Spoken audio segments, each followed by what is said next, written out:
Film की शुरुआत में हम देखते हैं टाई जू को, जो कि हद से ज्यादा डिसिप्लिन लाइफ जीता है। उसे हर चीज परफेक्शन से करना पसंद है, जैसे कि हर सुबह सिर्फ 135 कैलोरीज का नाश्ता करना, अपने घर में हर चीज को उसकी सही जगह पर रखना, यहाँ तक कि वो अपने सूट पर लगे छोटे छोटे रोए भी उतारता है। उसका परफेक्शन के लिए जुनून एक बीमारी बन चुका था, लेकिन उसे ऐसा नहीं लगता, क्योंकि इस डिसिप्लिन लाइफस्टाइल ने उसे जिंदगी में आगे बढ़ने में बहुत मदद की है, खासकर उसकी नौकरी में। वो साउथ कोरिया की सबसे बड़ी सिक्योरिटी एजेंसी NIS में एक एजेंट है।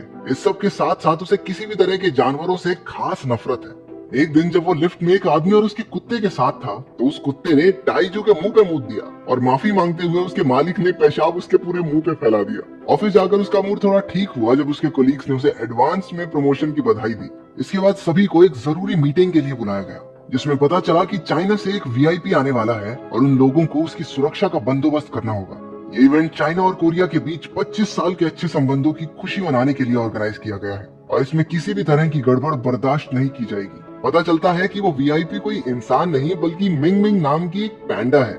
जानवरों से नफरत होने के बावजूद टाइजू इस काम के लिए वॉलंटियर करता है ताकि उसकी प्रमोशन पक्की हो जाए। इवेंट वाले दिन टाइजू ने सुरक्षा के पुख्ता इंतजाम किए थे। कई मिलिट्री डॉग्स को भी बुलाया गया था ताकि इवेंट में किसी भी तरह की गड़बड़ ना हो। टाइजू अपने जूनियर एजेंट क्रोनी से मिला, जो अभी अभी न्यूजीलैंड से लौटा था। उसे इम्प्रेस करने के लिए क्रोनी ने टाइजू को एक पेन दिखाया, जो 100 मील के दायरे में थोड़ी देर के लिए सभी बिजली उपकरणों को बंद कर सकता है। क्रोनी वैसे बुरा आदमी नहीं था, लेकिन उसकी किस्मत इतनी खराब थी कि वो हर जगह कोई न कोई गड़बड़ कर ही देता था। इसलिए टाइजो ने उससे वो पेन ले लिया और ढंग से अपनी ही जगह पर रहने को कहा। थोड़ी देर बाद प्रोग्राम शुरू हुआ और मिंग मिंग स्टेज पर आई। उसे देखकर सब बहुत खुश हुए और उसकी तस्वीरें लेने लगे, लेकिन तभी कुछ गुंडों ने वहां हमला कर दिया। वो अपने साथ स्मोक बॉम्ब्स लेकर आए थे। उन्होंने वो स्मोक बॉम्ब स्टेज पर फेंके, जिससे वहां हड़बड़ी मच गई। मिंग मिंग भी डरकर वहां से भाग ली। क्रोनी ने ये सब देखा और एक गोल्फ कार्ट में बैठकर उसका पीछा करने लगा। टाइजो भी उसके पीछे ही था, लेकिन तभी उन गुंडों ने मिंग मिंग को बेहोशी की गोलियां मारकर गाड़ी में बैठा लिया। टाइजू ने उन्हें रोकने की कोशिश की, लेकिन गुंडों ने उसके पास एक स्मोक बॉम्ब फेंका और उसे चकमा देकर वहां से निकल गए। इससे पहले कि वो उनका पीछा करता, क्रोनी ने अपने गोल्फ कार्ट से उसे टक्कर मार दी। गिरने पर उसका सर जोर से रोड पर लगा। बेहोश होने से पहले उसने एक मिलिट्री डॉग को अपनी तरफ आते हुए देखा। कुत्ते ने उससे पूछा, हाँ ये इमरजेंसी के टाइम पे सो रहा है? सारा डिपार्टमेंट हम कुत्तों की वजह से चल रहा तुम्हारा। जब टाइजू को होश आया तो उसने अपने आप को एक गले का पट्टा पहने अपने घर में पाया। उसे पता चला कि NIS ने स्टेटमेंट दी थी कि कल वाला इवेंट एक ट्रेनिंग थी, ताकि असली इवेंट के दौरान ऐसा कुछ ना हो। लेकिन ये सिर्फ मीडिया से मिंग मिंग के अगवा हो जाने की खबर को छुपाने का एक तरीका था। टाइजू अपने ऑफिस जाने के लिए घर से निकला, लेकिन लिफ्ट में उसे फिर से वही कुत्ता मिला जिसने उसके मुंह पे मुता था। लेकिन आज उसे कुत्ते की बातें समझ में आ रही थी। वो कुत्ता खुद से बात कर रहा था कि आज फिर से मौका मिल जाए तो मजा आ जाए, इसी के मुंह पे हल्का हो जाऊं। वो जल्दी से एक दुकान पर गया और बढ़िया खाना और कुछ दवाइयां ली, ये सोचकर कि शायद वो बीमार हो गया है। लेकिन उसके होश तो तब उड़े जब वहाँ पालतू जानवरों के सेक्शन में एक चूहे ने उसे खुद को खरीदने के लिए कहा, और उसके साथ वाले कंटेनर में बैठा है जॉग तो कहने लगा कि इसे छोड़ के मुझे ले चलो अंकल, मैं बहुत बढ़िया हूँ, मेरे पे 500 रुपया ऑफ भी है। टाइजू जल्दी से वहाँ से भाग गया। ऑफिस में पहुंचकर उसने फिश टैंक में तैर रही मछलियों को उस पर हंसते हुए सुना। कल तक तो प्रमोशन के सपने देख रहा था, आज नौकरी से भी हाथ धो बैठेगा। ओ बिरे सानू की तैरो तैरो अपना तैरो। टाइजू ने चौंक कर अपने बॉस से पूछा कि क्या उसे नौकरी से हटाया जा रहा है, जिसने जवाब दिया कि वो उनके सबसे अच्छे एजेंट्स में से एक है, वो भला उसे क्यों हटाएंगे। लेकिन जब मछलियां चुप होने का नाम ही नहीं लेती तो टाइजू जोर से उन पर चिल्लाया। सब उसकी तरफ असमंजस में देखने लगे। उसने अपनी डायरेक्टर को बताया कि वो जानवरों की बात सुन सकता है। डायरेक्टर को लगा कि उसके सर पर लगी चोट ने कुछ गहरा असर किया है और उसे कुछ दिन आराम करने को कहा। ऑफिस से टाइजू सीधा जू में गया, जहाँ नकली पांडा को रखा गया था। ये पांडा कोई और नहीं बल्कि क्रोनी था, जिसे कॉस्ट्यूम पहनाकर वहाँ छोड़ दिया गया था ताकि किसी को शक न हो। जब टाइजू और क्रोनी कुछ बातचीत कर रहे थे तो क्रोनी ने गलती से अपनी कॉस्ट्यूम में ही आग लगा दी, जिसके बाद उसे अस्पताल ले जाना पड़ा। जब टाइजू घर लौट रहा था तो उसे एक फीमेल गोरिल्ला ने अपने पास बुलाकर कहा कि वो जानती है कि VIP पांडा कहाँ मिलेगा, और एक मैगजीन के बदले उसे वो ये जानकारी दे देगी। टाइजू उसे नेशनल ज्योग्राफिक की मैगजीन देता है, जिसमें वो सेक्सी गोरिल्लाओं की तस्वीरें निहारती है। फिर उसने टाइजू को नाम के एक कुत्ते के बारे में बताया जिसे किडनैपर्स की सुगंध याद है। अगर उसने ढूंढ लिया तो वो उसे मिंग मिंग को अगवा करने वालों तक ले जा सकता है। उस रात वो एक खाली पड़े घर में गया, जहाँ कुछ जानवरों को अपने वीरता के किस्से सुना रहा था कि कैसे उसने सर्बिया में कई सिपाहियों की जान बचाई थी। टाइजू को देखकर उन्होंने उस पर हमला कर दिया, लेकिन उसने उनके सामने खाना फेंककर उनका ध्यान भटकाया और लेकर भाग गया। घर जाते समय टाइजू ने किडनैपर्स के बारे में पूछा, लेकिन इस सिचुएशन का फायदा उठाते हुए कहा कि खाली पेट याद सा नहीं आता कुछ। वो टाइजू के घर पर आए जहाँ उसने मस्त भागना शुरू कर दिया, जबकि टाइजू उसके पीछे पीछे उसके पंजों के निशान मिटाता फिर रहा था। अगली सुबह जब टाइजू ने अपने घर में पहली बार गंद मचा हुआ देखा तो वो इसके लिए डांटने लगा, लेकिन तभी वहाँ उसकी बेटी सियो यान अपनी दो दोस्तों के साथ पहुंची। उसकी माँ के गुजर जाने के बाद सियो यान और टाइजू के रिश्ते में काफी तनाव आ गया था। उसकी खतरनाक नौकरी की वजह से वो दोनों साथ भी नहीं रहते। आज उसकी बेटी का जन्मदिन है और टाइजू ने उसे एक अच्छी पार्टी देने का वादा किया था, लेकिन घर में गंद मचा देखकर वो समझ गई कि उसके पिता उसका जन्मदिन भूल गए थे। पर जैसे ही उसने को देखा वो खुश हो गई कि चलो पापा में थोड़ा बदलाव तो आया।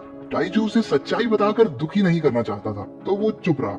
इसके बाद वो एक पार्क में गए जहाँ पूरा दिन सियोयान के साथ खेली। शाम को उसके जाने के बाद पास में हो रही आतिशबाजियां को उस समय की याद दिलाती हैं जब वो सर्बिया में था। जिसके बाद वो थोड़ा उदास हो गया। जब टाइजू ने उससे इस बारे में पूछा तो उसे बताया कि उसे सर्बिया में उसकी मालकिन को मारने वाले इंसान की सुगंध अच्छे से याद है और ये वही आदमी है जिसने उस वीआईपी पैंडा को अगवा किया है। उसने उस समय को याद किया जब वो अपनी मालकिन सोही के साथ एक बम का पता लगाने की कोशिश कर रहा था, लेकिन तभी एक दूर खड़े आदमी ने उसे डेटोनेट कर दिया। इस धमाके में सोही की मौत हो गई। उसने उस आदमी पर हमला किया लेकिन उसे रोक नहीं पाया, पर उसे ये जरूर पता चला कि उस आदमी की एक टांग नकली है। और फिर जिस दिन वो किडनैपर्स मिंग मिंग को अगवा करने आए तो उसे वही सुगंध फिर से आई। कुत्ते की दुख भरी कहानी सुनकर टाइजू को उसके लिए बहुत बुरा महसूस हुआ और उसका मूड ठीक करने के लिए उसके साथ खेलने लगा। उधर मिंग मिंग बैम्बू के अलावा कुछ भी खाने से मना कर देती है, जिसके बाद वो किडनैपर्स उसके लिए एक फार्म से बैम्बू लेकर आए। अगले दिन सूंघता हुआ टाइजू को उसी बैम्बू फार्म में ले गया। उन्होंने उस फार्म के मालिक की पालतू बकरी से किडनैपर्स के बारे में पूछा, जिससे उन्हें किडनैपर्स की गाड़ी का पता चला। थोड़ी और छानबीन के बाद उन्हें एक बायोटेक कंपनी के फाउंडर मैनसीक पर शक हुआ। उसकी तस्वीर देखते ही ने उसे पहचान लिया और कहने लगा कि यही मिंग मिंग का किडनैपर है। वो उसकी कंपनी के हेडक्वार्टर्स में गए और पता लगाया कि वो जल्द ही एक नया प्रोजेक्ट शुरू करने वाला है, जिसमें वो एक पैंडा के जीन्स का इस्तेमाल करके एक नई स्पीशीज का इजाद करना चाहते हैं जिसे इंसान पालतू जानवरों की तरह अपने पास रख सके। और इसी वजह से उसने मिंग मिंग को अगवा करवाया होगा। टाइजू ने मैनसीक और उसके बॉडीगार्ड्स पर हमला किया और उसे गिरफ्तार करके पुलिस स्टेशन ले गया, लेकिन गलती से वो पीछे ही छोड़ा है। एनआईएस की डायरेक्टर ने टाइजू से पूछा कि वो किस बिना पर मैनसीक को गिरफ्तार करके यहाँ लाया है, पर वो कैसे बताता कि ये सब एक कुत्ते ने उसे बताया था। उनकी छानबीन में पता चला कि किडनैपिंग के समय मैनसीक कोरिया में था ही नहीं और बिना सबूत के एक आदमी पर हमला करके उसे गिरफ्तार करने के लिए टाइजू को उसकी नौकरी से हटा दिया गया। एनएसआई हेडक्वार्टर से छूटते ही मैनसीक सीधा उन लोगों के पास गया जिन्हें उसने मिंग मिंग को अगवा करने की सुपारी दी थी। हमें पता चला कि दिमित्री नाम के एक आतंकवादी ने मिंग मिंग को किडनैप किया था। तो धोखा इसलिए लगा क्योंकि दिमित्री ने अपने चेहरे पर मैनसीक का एक हाईटेक मुखौटा पहना था। उस पैंडा को अगवा करने के बदले उसने मैनसीक से ऐसे कैप्सूल बनवाए थे जिन्हें अगर किसी को खिला दिया जाए तो एक रिमोट का इस्तेमाल करके दूर से ही धमाका किया जा सकता है। जो मैनसीक का पीछा करते हुए वहाँ पहुंचा था, उनकी बातें सुनकर सारी सच्चाई समझ गया। उसने मिंग मिंग के पास जाकर उसे दिलासा दिया कि कोई नहीं चाची, आएंगे तुझे बचाने। इसके बाद वो भागता हुआ टाइजू के घर गया और घंटी बजाकर दरवाजा खोलने को कहा, लेकिन टाइजू को अब उस पर बिल्कुल भरोसा नहीं था क्योंकि की वजह से ही उसकी नौकरी गई थी। मिलिट्री वाले वहां से ले गए और ये तय हुआ कि ऑर्डर्स फॉलो ना करने की वजह से उसे मार दिया जाएगा। जब सीओ यान से मिलने वापस आई तो उसे पता चला कि टाइजू ने उसे छोड़ दिया है। अपनी बेटी को दुखी देखकर टाइजू ने वो बचाने का फैसला लिया। वो मिलिट्री के डॉग शेल्टर में गया और उसकी जान बचाई। टाइजू को उस गोदाम में लेकर गया जहाँ किडनैपर्स ने मिंग मिंग को रखा था। उन्हें वहाँ क्रोनी भी मिला जो जॉगिंग करते हुए रास्ता भटक गया था। टाइजू जानता था कि इसको अंदर ले गए तो मरे, इसलिए उसने सख्ती से उसे बाहर ही रहने को कहा। तो टाइजू चुपचाप गोदाम में दाखिल हुए। टाइजू ने एक इलेक्ट्रिक गन से बहुत सारे आतंकवादियों को ढेर कर दिया। दिमित्री और उसके बीच में लड़ाई शुरू हुई। दिमित्री उसे मारने ही वाला था, लेकिन ऐन मौके पर वहां आकर उसकी जान बचाई। वो मिंग मिंग को लेकर वहां से जल्दी से भागे। पहाड़ी पर चढ़कर उन्होंने वहां रखे बैरल्स को उनका पीछा कर रहे आतंकियों की तरफ उड़ेल दिया। एक बैरल के साथ क्रोनी भी नीचे चला गया। वो तीनों सारी रात भागते हुए एक हाईवे पर पहुंचे। मौका देखकर वो एक बस में चढ़े जहां टाइजू ऐसा दिखाता है कि मिंग मिंग एक इंसान है जिसने कॉस्ट्यूम पहनी हुई है। उधर गोदाम में मैनसिक उस पैंडा के गायब हो जाने की वजह से आग बबूला हो रहा था, लेकिन जब उसने दिमित्री के साथ बेइज्जती से बात की तो आतंकियों ने उसे जबरदस्ती वो विस्फोटक कैप्सूल खिलाकर एक कमरे में बंद कर दिया। दरअसल दिमित्री का असली प्लान ये था कि वो मिंग मिंग को एक कैप्सूल खिलाकर वापस भेज देगा, क्योंकि जल्द ही वो पैंडा एक ऐसे इवेंट में जाने वाली थी जहां चाइना और कोरिया के बड़े बड़े लीडर्स भी मौजूद होंगे और वो उस कैप्सूल का इस्तेमाल करके उन्हें मारना चाहता था। आतंकियों के बाहर आ जाने के बाद गोदाम में एक जबरदस्त धमाका हुआ, जिसका मतलब ये था कि वो कैप्सूल जो उन्होंने मैनसिक को खिलाया था फट गया। टाइजू ने एनआईएस की डायरेक्टर को अपने घर बुलाकर मिंग मिंग से मिलवाया। उसके घर में वो सारे जानवर मौजूद थे जिनसे उसने अब तक बात की थी। वो मिंग मिंग को सही सलामत गाड़ी में बैठाकर इवेंट में ले गए। तो एक अजीब सी स्मेल आती है। वो उसे सूंघते हुए जा रहा था कि अचानक से दिमित्री के लोग आए और उसे उठाकर ले गए। टाइजू ने उन्हें देख लिया लेकिन रोक नहीं पाया। उसने घर जाकर तोते से को ढूंढने के लिए कहा।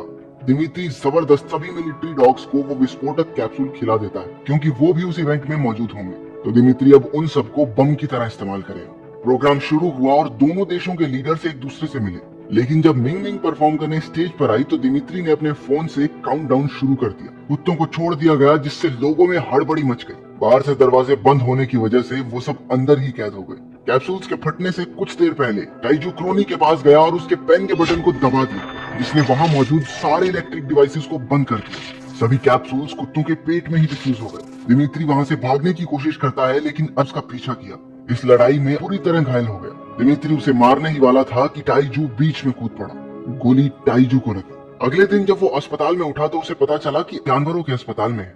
वो उससे मिलने गया लेकिन पहले ही मर चुका था। दोनों बाप बेटी लिपट कर रोने लगे, लेकिन डॉक्टर ने आकर बताया कि वो बस सो रहा है। आखिरी सीन में हम देखते हैं कि अपनी वीरता के लिए को NIS की डायरेक्टर एक मेडल से सम्मानित करती है। ऐसी और वीडियोस देखने के लिए चैनल को सब्सक्राइब करें, बेल नोटिफिकेशन ऑन कर लेना। मिलते हैं अगली वीडियो में।